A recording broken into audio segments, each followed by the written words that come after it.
Well, the United States retaliating, striking 2 facilities in eastern Syria overnight. These facilities used by Iranian-backed soldiers. In the past 10 days, there's been 19 attacks against American troops in the Middle East. 3 happening just yesterday alone. Defense Secretary Lloyd Austin saying in a statement last night, quote, "If attacks by Iran's proxies against U.S. forces continue, we will not hesitate to take further necessary measures to protect our people." The Pentagon also announcing yesterday that 900 more U.S. troops are deploying to the Middle East. Joining me right now is former foreign policy advisor to President Bush and Mitt Romney. He is the author of the upcoming book, The Genius of Israel. Dan Senor back with us. Dan, good to see you. Thanks very much for being here. Thanks, Maria. I appreciate it. Yeah, I want to get your take on the current issues of the day, but let's start on Israel because you have studied Israel so much and have written many books on Israel. Israel launching another brief ground incursion into Gaza overnight. An Israeli Defense Forces spokesperson said that it will continue these ground raids in the coming days to prepare for the next stages of the war against Hamas and the looming ground invasion of Gaza. Your reaction to this, Dan, and do you have a confidence that Israel can, in fact, win this? Yeah, I mean, first of all, Israel doesn't have a choice. They have this genocidal entity on its southern border, which is Gaza, which you and the folks here have reported on extensively. It has a threat in the north, in the northern border with Hezbollah, which has equally genocidal aims on Israel, except 10 times the capacity, both in manpower and weapons. It's got Iran and Syria in the east. So it's got these threats looming all around. And what October 7th demonstrated is Israel can't just learn to live with having one of these entities on its border and just manage a relationship with them. These entities, I said, have the weapons, they have the resources, they're getting them from Iran, and they have genocidal aims. They are like ISIS, they are like the Nazis of the 1930s, and they're willing to execute on them. So Israel does not have a choice. Israelis have nowhere else to go. They have to defend their borders. Israel's the only Jewish state on the planet. If the Israeli government and the Israeli military cannot defend the borders of the only Jewish state in the world, there's no reason for Israel to exist. This is an existential moment, Maria. I think, and I've said this repeatedly, and these are issues I deal with in my book. This moment now is the most sensitive, vulnerable moment for Israel since the 1973 Yom Kippur War, 50 years. They do not have a choice. They have to get it right. No, I understand that. But do you think the United States has a bigger footprint here? Is the U.S. going to get more involved in this war, in your view, to support Israel? And to defend itself from these 19 attacks? Yeah. So first of all, I think the U.S. has its own agenda, rightly so, as it relates to this Cold War, sometimes bubbles into a hot war they have with Iran.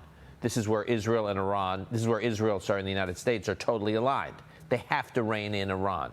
Iran is an existential threat to Israel, but it also poses a major geopolitical threat to the United States. Iran is the largest sponsor of terrorism in the world, right? There have been terrorist threats against the United States that have originated in Iran. So that the U.S. has a presence in the Middle East is important to deal with Iran. That said, the war that Israel's fighting, Israel will need U.S. support. It will need munitions and Iron Dome to help defend it against rocket attacks. It will need funding. That will, God willing, move through Congress. Israel will get the financial and military support from the United States. What Israel does not want is Americans expending blood on its behalf. This is like a core tenet of Zionism, going back 75 years. I mean, if you go back to the history of Zionism, one of the key principles, a pillar, is that Israel will never, the Jewish state will never have to ask permission to defend its borders and to defend its people, and it will never have to rely on other soldiers from other countries to do it. So Israelis will expend their own blood. They do not want American soldiers to risk their lives. They just want America's support. They just want America to lock arms with them, and they want America to have their back. And how would you assess America's support so far? I would say I'd give it a B. And I'm waiting to be seen. There's a lot more to be seen. I'd say the early days, President Biden was quite strong in the statements he made in support of Israel. The fact that he traveled to Israel was very important. The fact that he sat in Israel's war cabinet with Prime Minister Netanyahu and the others, and so that was very important.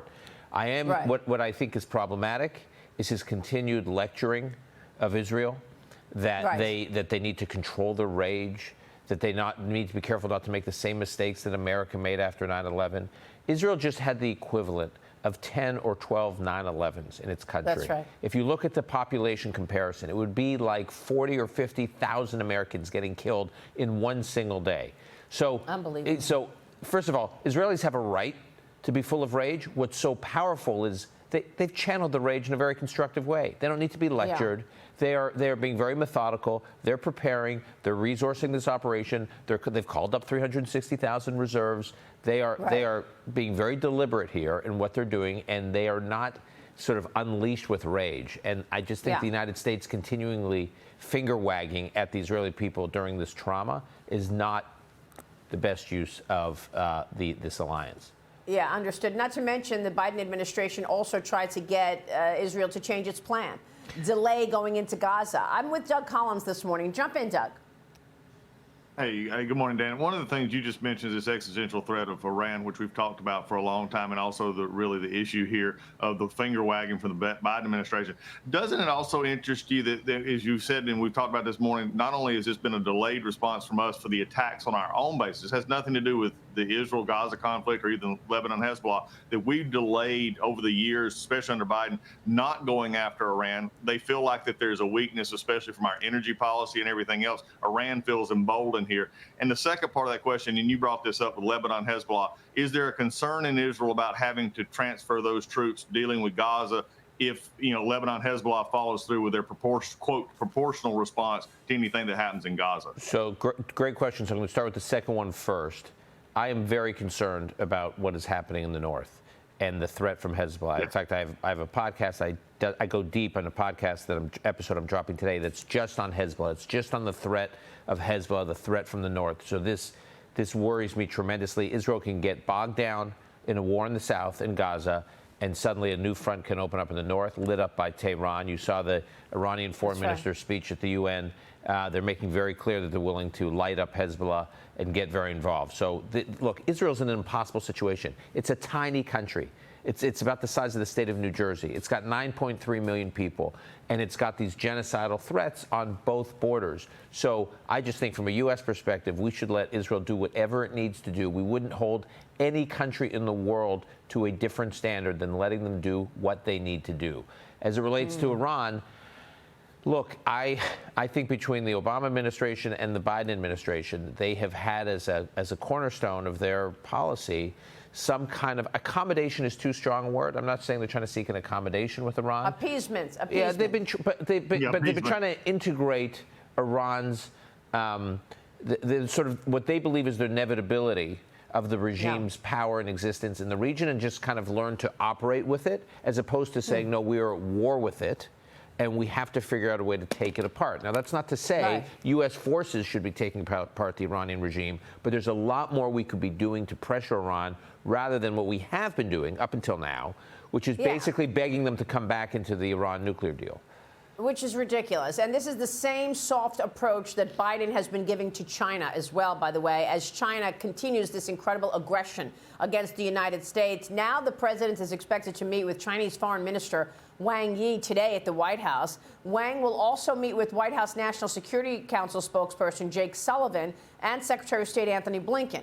Wang speaking to Blinken yesterday, telling him that the U.S. and China have disagreements and need, quote, in-depth and comprehensive dialogue to reduce misunderstandings and stabilize ties, Dan.